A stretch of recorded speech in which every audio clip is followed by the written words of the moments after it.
Linda, I'm just so thrilled that I'm talking to you across thousands of miles, to you in the heartland of the White Lions at Timbavati. And yes, I know that you're going to come in from outside shortly, but where are you sitting? Well, I'm sitting outside my little cottage in the middle of White Lion ancestral territories. In this part of the world, the White Lions have sovereignty, as they should do, and we live very simply. We go out in our Land Rovers to ensure that they're safe. They're three prides, and to ensure that they're safe and they've hunted overnight, which is very exciting if that is what's happened. And then for the rest of the day, our entire operation ensures that we do not disturb them again because, we live in their kingdom by the grace of the White Lions. Even though we here as their guardians, we ensure that they govern just as they should in the wild. So we you might hear them roar on the horizon at some time soon because it's almost sunset, and that tends to be a time, they're very much governed also by the sun. So sunrise, sunset is really is a key time for them. And you can imagine at sunrise they're haloed. At sunset their faces really glow with the sunset because they generally face the sun as it sets. Incredible animals to spend one's life with. It sounds just so completely magical, and I can just feel that energy radiating off you as well, Linda. And I think the order of my questions have just gone out of the window because I was speaking to somebody recently who'd come out to see you for a few days and spend some time with the White Lions. And one of the comments that she made was how different the energy is of the White Lions compared to the tawny lions that she saw a couple of days later at Kruger National Park. And actually, I wanted to ask you about how come it's so tangible and so different, and maybe that can lead into their mythology, if you'd like to share that. Mm. Well, let's begin with their mythology because it's helpful to know. I'm a student of myths and symbols. I have two university degrees, one from Cambridge University, which focused on symbolism. So that's always been a focus of mine. So you can imagine when I was introduced to the stories around the White Lions, it suddenly made sense of the legends. And I realized that these are legendary animals alive in our time. And the legends have to do with the fact that they're actually stellar. They are star lions. And their primary purpose is to bring heaven down to earth, to bring the star map down to earth, and to remind us that, that nature is heaven on earth. We've forgotten that we are surrounded by, by the most magnificent creation, which is nature.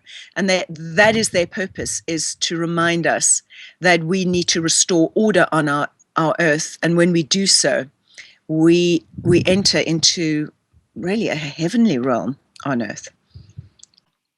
And I mean, it's so, when I was reading your second book, Saving the White Lions, every now and again I had to stop and go, whoa, hang on a second, this is real, this is happening, it might be mythology, and like you say, it's actually real right now. And so is it, like, how do they do that? How will they wake us up and remind us that this is heaven on earth? How do they do that?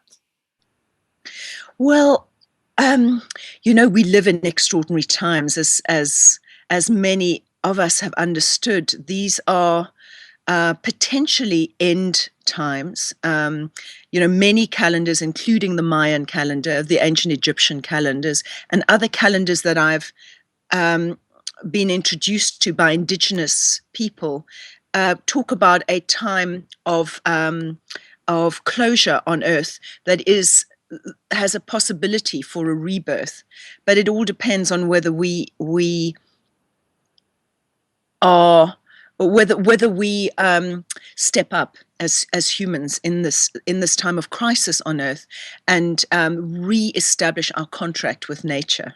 So they're a reminder that there is a divine plan in nature, and it's our responsibility to reconnect with that so that we can help restore order on Earth. They show us how it's done, but it's a challenge for us to really step up at this time. I'm as you can tell, I'm finding it quite hard to even speak, because it's momentous for me to be connecting with you today, and through you connect with the white lions themselves, and that whole concept of this human lion alliance has piqued my fascinated heart since I read about it in your first book. And is it that sense of remembering our guardianship? Is that what the contract is in essence? Is that what you're doing here, is role modeling guardianship? That's beautifully put, Francesca. That really is beautifully put, because the apex predator in the ecosystem restores order to the ecosystem. And we now have an ecologist's term for that. It's called trophic cascading. And it's been seen, in other apex predators, such as the wolves in Yellowstone Park.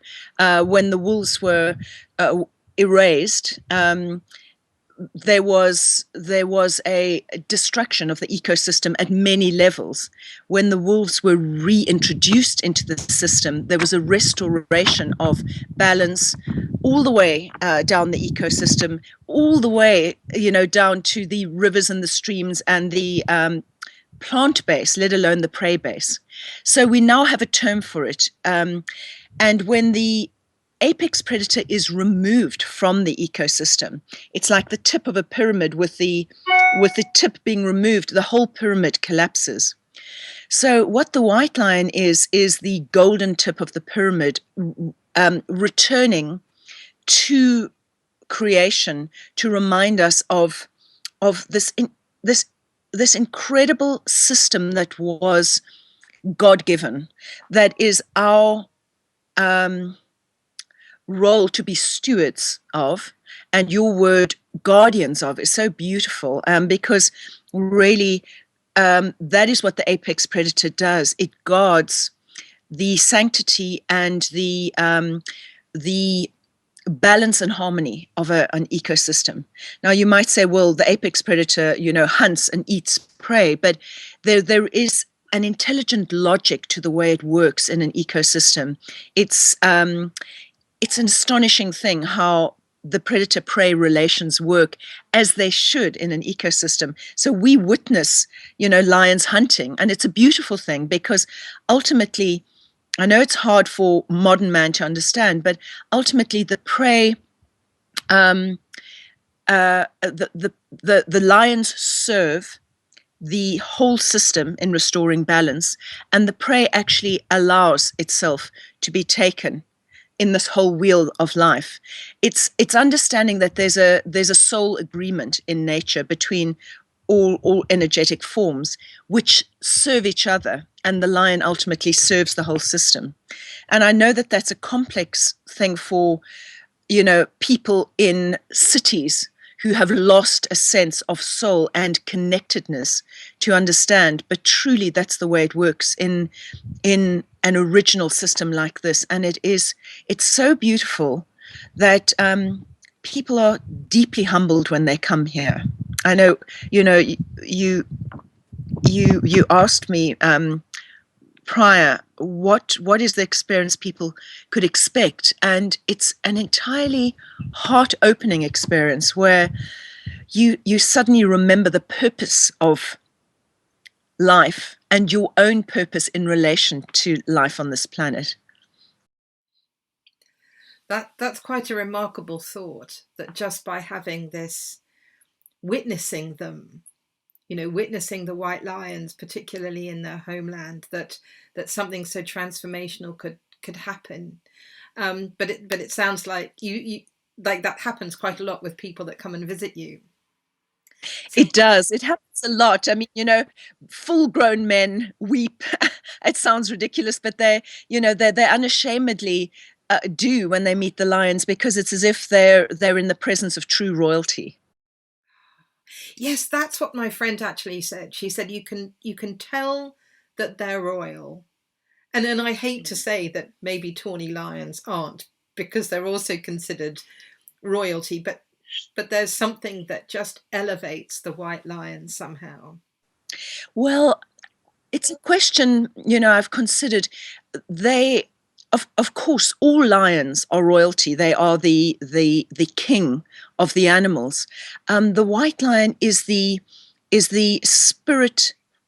Let me get this right. They are the spirit guardians of Africa. So they are the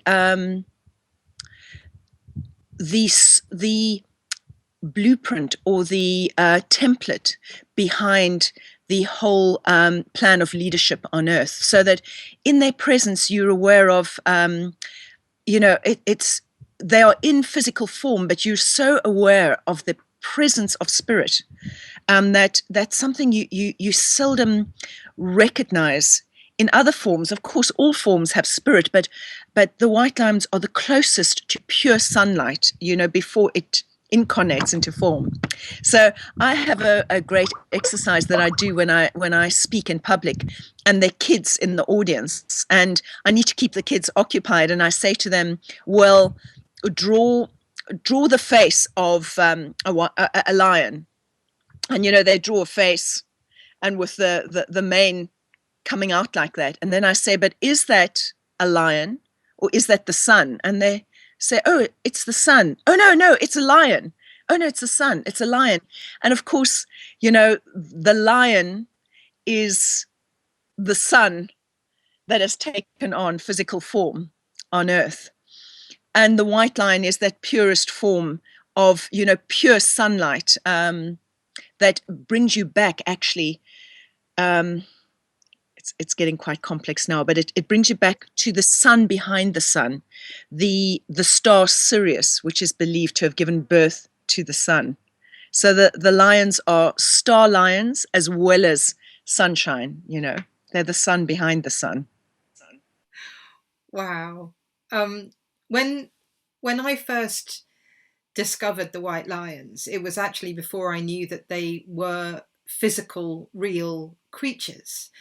And I've had like lion dreams all my life. And in this particular dream, which is way, way back, I mean, years ago, there were pairs of big cats all coming together in my dream for a conference. And at the front of this room, they all came into this room, were a pair of white lions, a male and female white lion sitting up on their haunches. And even though it was a circular meeting, I knew in my dream that these two lions were holding the meeting. And in my dream, I went, oh, there's God, and woke up and thinking, wow, what was that? And then maybe 2 years later, I came across an article of yours on responsibletravel.com. And you were talking about the myth of the white lions and how they were only on this planet in times of great ecological crisis. And at the time I was running my magazine that was about stepping more lightly on the planet. And I mean, I just was in floods of tears to realize that that they're real, but I hadn't known that when they came to me in the dream. So I knew in every part of my being this godlike, or yes, their relationship with God, and so it's quite remarkable how I've heard other people have had dreams and connected with them before they've actually known that they've existed. And I mean, I have to go to your original story. I know you must have told it a million times, but when you came to Timbavati, where you are now, for that moment of destiny all those years ago, prior to you actually arriving on safari, did you know that white lions existed? Well, yes. So how things worked was that I was actually born in South Africa originally, and I used to go to this part of the world. I was drawn here, and I knew that they existed, but they were a legend. No one had seen them. And I left South Africa in the worst apartheid years, which were the 80s, when the country was on the verge of civil war. And I left to get away from the horror of the system. And but South Africa would draw me back to the bushveld. And it was very, very wild in those days. No visitors came to South Africa because, of course, the country was sanctioned by the rest of the world. There were, visitors didn't come, which meant that the wilderness was really wilderness. And in 1991, when I returned to South Africa on a visit to the wilderness, this astonishing experience happened for me. I was in the back of a very low Jeep, like, those Second World War Willys type Jeeps, very low to the ground, and it was open. And with a few friends of mine, went out at night because we knew that a lioness was about to give birth to cubs. So the driver of the vehicle went out into the absolute wilderness. Bear in mind, those lions had not seen humans really at that time, but they were notorious for the occasions when they saw vehicles. They would actually, they were very aggressive, for the reason that one of the males had been in a territorial fight and his tail had been ripped off. So he was actually dying of gangrene. So the poor male was a very aggressive male. Anyway, this was the context behind this journey out into the wild. What happened was that our vehicle broke down in the middle of an angry pride of lions at night, 24 lions. They surrounded us. The steering shaft was broken, so there was no way out of that situation. We had no radio, no contact with the outside world. The lions were very aggressive as the group became more and more panicky. And this one individual lion who'd had his tail ripped off was amongst the group, and he was snarling and growling all around us, with sounds of aggression. Pitch dark. We had a spotlight attached to the battery, but every time we turned it, we'd see these glinting eyes and lions in a crouch, which is what they do before they spring.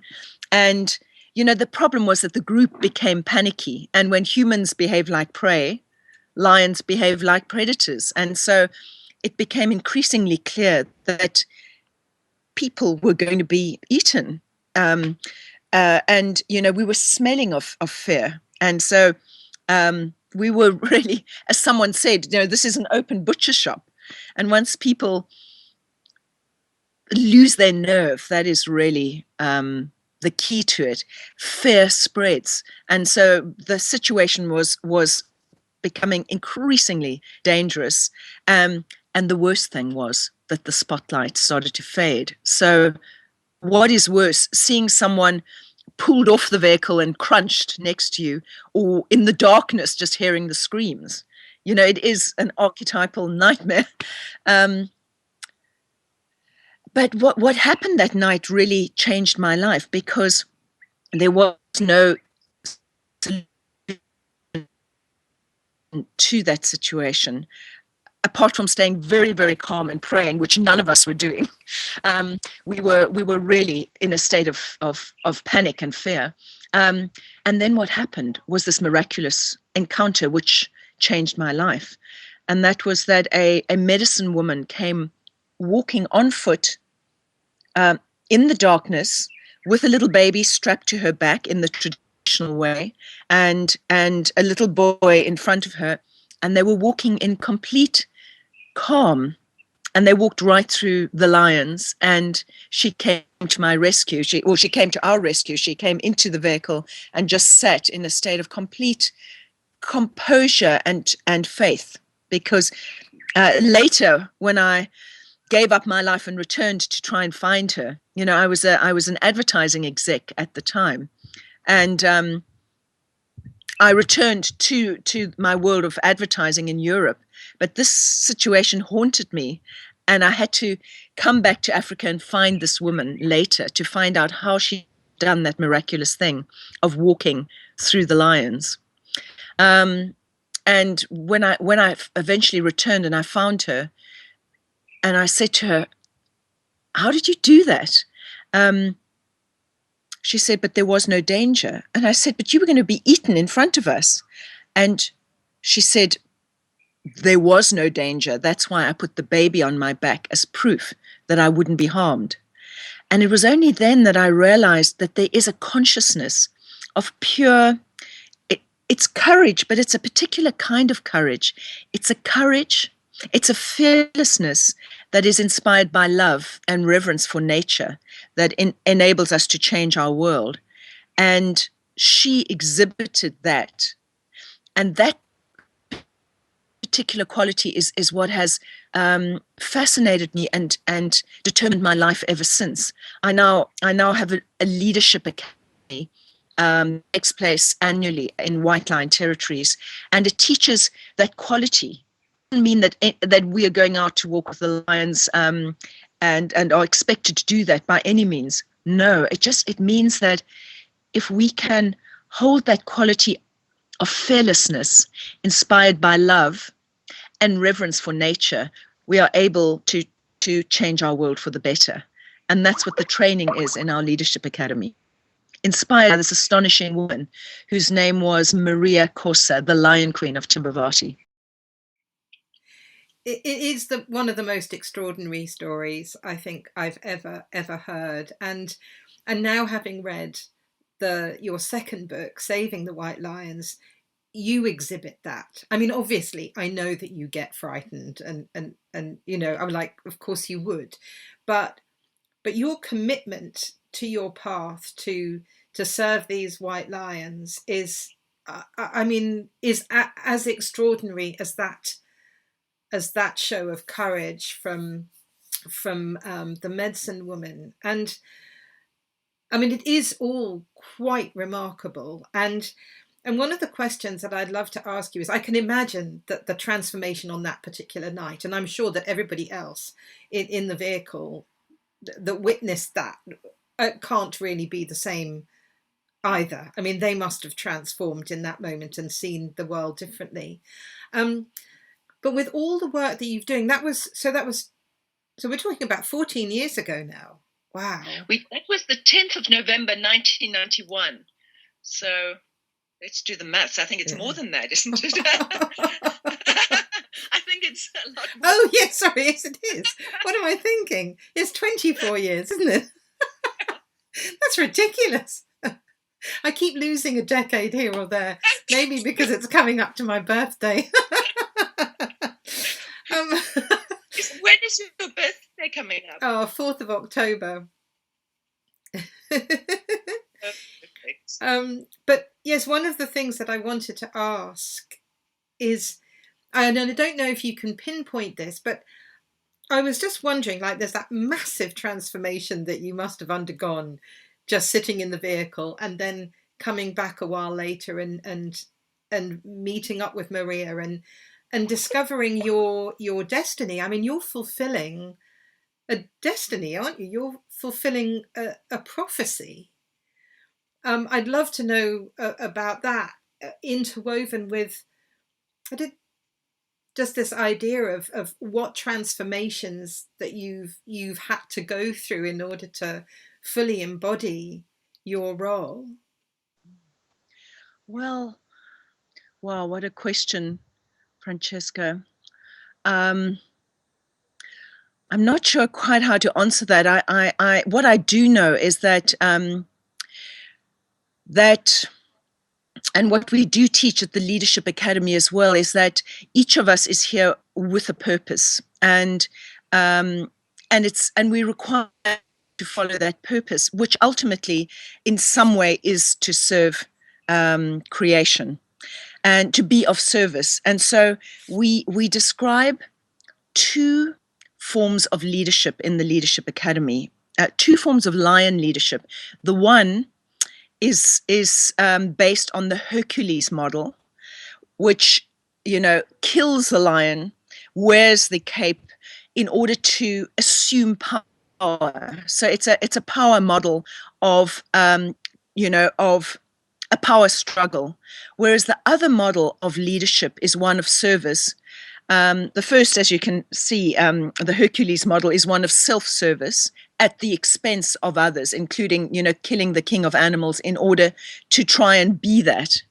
Whereas the second model is where the example we use, I mean, Maria Corsa, the Lion Queen, was a perfect example of the second model of lion-hearted leadership. But the model we use is Androcles, the herdsman who walked in the mountains and came across a lion in a cave.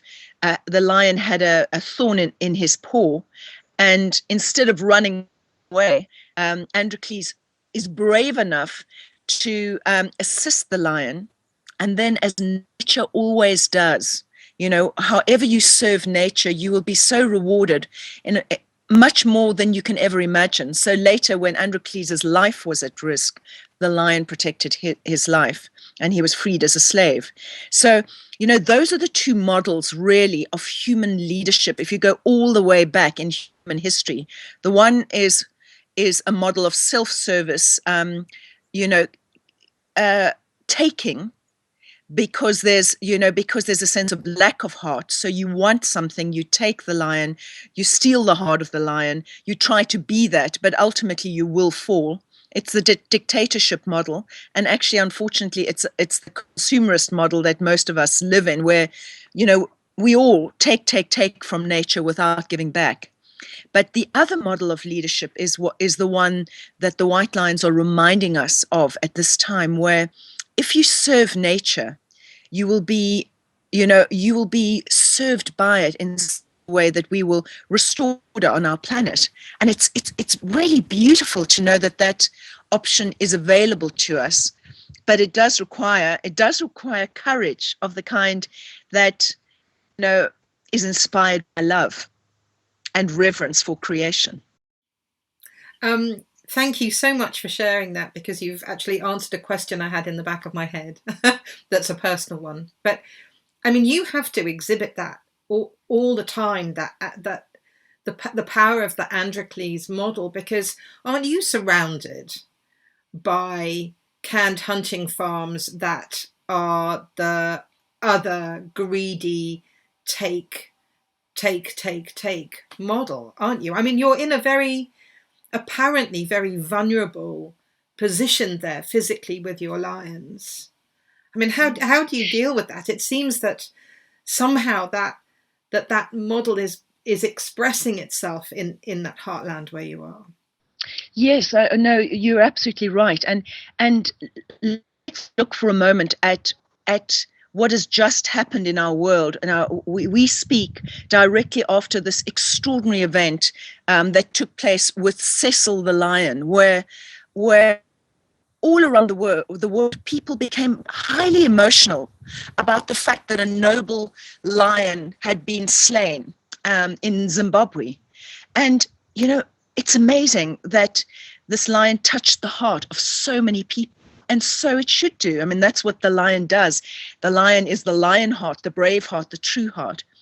But the terrible truth is that those kind of atrocities are happening large scale in South Africa, and much worse than Magnificent Cecil. In fact, what's been happening is that lions are being removed from the wild, put into cages, bred in cages to be killed, tame lions. And I'm afraid it's worse than that. They are forced to have babies in cages, and those babies are then put out an offer at these petting camps. So tourists unwittingly or uncaringly go to these places to hug a baby lion. It's the most adorable thing you can ever imagine. It's like a lion lamb. It's enchanting, so much love. I mean, all of us are yearning for that unconditional love, and they're exquisite. But the true horror is that that same cub that you hug and pet and then pay your owner whatever it is, 30 pounds, that lion cub will be put back in a cage and later killed as a trophy, and under incredibly inhumane conditions. So we're really at the end point of the Androcles, well, at the end point of the Hercules model, where people really believe that they can exploit nature to such an extent they can literally destroy us. Because if this malpractice continues, it is the end of the species of Panthera leo, the lion. We will not have lions in the wild for our children's generation. It's that drastic. So we're at a time of complete contrasts where these terrible atrocities are taking place large scale. It's an industry now, and it's linked to the South African tourism industry. So we need to get this message out. And you as a journalist, please, I know you will do, that visitors to South Africa, if they go to places that offer baby cubs, need to recognize they're supporting a killing industry. So that's how horrific it is at this point. It's a cynical industry that's exploiting people's sentimentality or need for love, because lions hold so much love that people can, feel it and pay for it. So yes, that's the context that we're in right now, that the white lions have come into. And bear in mind that the white lions have only returned to our earth very recently. They are said by the African elders, and I think it's important I just give our listenership the background as to how I came to this knowledge. It was largely shared with me by Maria Khosa, the Lion Queen of Timbavati, and then other indigenous elders of different tribal backgrounds, Zulu, Xhosa, Bushman, Tsonga, Sepedi, a number of different tribal backgrounds, medicine women and medicine men from these tribes held knowledge around the white lions as being sacred animals. And when they heard that Maria had tasked me with the mission of returning these lions back to their ancestral homelands. They'd literally been stolen from the wild and put into these killing camps. So my task was to return the matriarch of the white lions. There's a big story around that. If we have time, we'll touch on it. Mm-hmm. So, I mean, or we can keep that for sharing for those who come on this special journey. But this lioness, the matriarch, was regarded as the most sacred lioness on the African continent. And should we share with our listeners? She was. If you have time, Linda, I would love it. Thank you. I mean, she was literally born according to the African prophecy. She was the lioness that the elders had been waiting for many, many years. And she finally arrived on Christmas Day in a town called Bethlehem in South Africa in the year 2000. And unfortunately, Bethlehem, South Africa, is one of the places that breeds lions in these killing camps, known as canned lion hunting. And she was born in one of these killing camps on that day. Her parents had been stolen from the wild, from this area where we now have a protected area for white lions. So, around the white lion story, which is so beautiful, is the context of brutality, actually, and a recognition that these are enlightened animals who have come into some of the darkest places on our planet to bring enlightenment back. And when I say darkest places, they are being held in zoos, in circuses, in these killing camps, literally in dungeons. And yet, you know, they're holding a plea to humanity for us to wake up to our true hearts and to really start to restore balance in our world, which we are perfectly capable of doing. And that whole wave of public protest around Cecil is part of the restoration of our hearts. And there'll be more of that kind happening, no doubt, before too long, where members of the public recognize that things are unacceptable, and where we as the public can make change. There are really tangible things we can start to do now that will change our world. Wow, thank you so much, Linda. I mean, what's coming through for me is the sense that these lions actually hold the key to our humanity, and that by communing with them or connecting with them, we regain that, and we become better people and change the course of this planet. Yeah, I just think you're doing the most amazing work. I know that I'm going to be bringing a group to see you in June of 2016, but for the people who don't come to visit, how can they support the work that you're doing and the mission of the White Lions?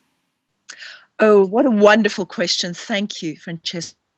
Well, there are a number of ways. First thing is to go onto our website, because that will give people options. Most immediately, obviously donations are hugely welcome and are very well directed in our project for lions, land, and people. So in terms of lions, it's for protecting the white lions in their ancestral homelands, roaming free and protected as what it was intended. And you can imagine that's a very costly enterprise to achieve that. So when I say lions, land, and people, we've had to purchase vast tracts of land to ensure that the white lions are protected in their natural pride lands. People, as you say, are so important because the lions are the key to our humanity. Beautifully put. They are they hold the qualities of leadership that all of us can aspire towards. And so, if people would like to support our cause, they can and make donations. A portion goes to our leadership programs in our neighboring communities, which are actually a high poverty node, unfortunately, but a very proud traditional people who still honor the lion as a living heritage. So we direct significant funds into upliftment programs for a for a materialistically poor group of people, but spiritually very rich and culturally inspired community. And we have an incredibly rich community that celebrates the white lions, has festivals in honor of these amazing animals. And so there's a very strong correlation between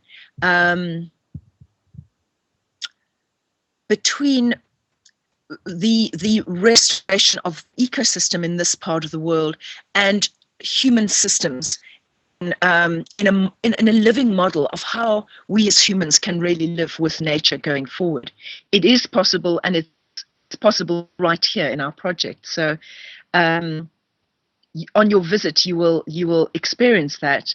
And those listening who are not coming on this very special pilgrimage that you're putting together, go onto our website. Please do make donations if you are able to, and be very aware that you can influence change in support of lions. You will see on our website that certain airlines are refusing to carry lion cargo. So airlines are taking a principled position in support of lions as a living heritage for our children. So when you see the list of which airlines are ethical and which airlines don't care, you can support change by making sure that you book on those airlines and make it clear to those airlines why you're supporting them. You're supporting them because they are taking an ethical position on the whole lion crisis. So there's another way in which you can really be very supportive. Fantastic. Linda, thank you so much. I know that we've gone just a little over time and you've got other guests that you need to get back to. Thank you so much. And yes, let's keep in touch and let me know if there's anything else I can do. And I shall look forward to meeting you again, but in your homeland with the White Lions in Timbavati next year. I'm looking forward to that very much. It's going to be an extraordinary together. Thank you, Francesca. Thank you very much. And thank you for your support. Thank you. Bye.